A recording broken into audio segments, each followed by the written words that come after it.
One thing I learned from a cookbook is to write recipes writing everything in grams. Not only that makes everything super convenient, it also makes sure everything is super precise because grams are gonna be the same everywhere. I hate when a recipe calls for 5 different units: spoons, cups, ounces, grams.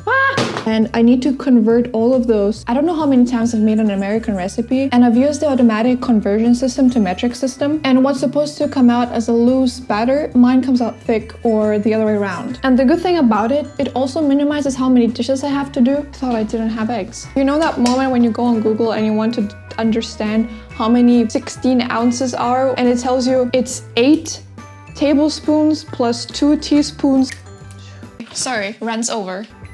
I'm gonna add some pepper because pepper fits everywhere. And it's a spiced cake. Ginger, cardamom, allspice. Why is it called allspice? Reminds me of deodorant.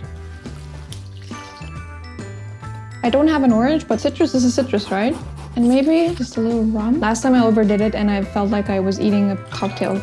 Oh, it smells amazing. Did I overdo it again? Also, another fun fact, the distinct flavor of a honey cake doesn't actually come from honey. It actually comes from baking soda. So for example, if you're trying to create a vegan version, you're not losing out that much. Okay, let's finish this up. I can't stand the mess. Clean, clean, clean.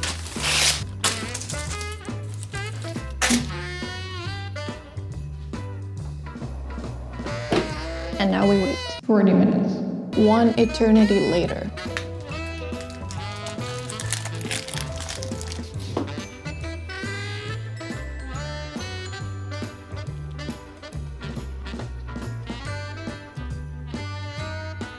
The outer layer is crispy.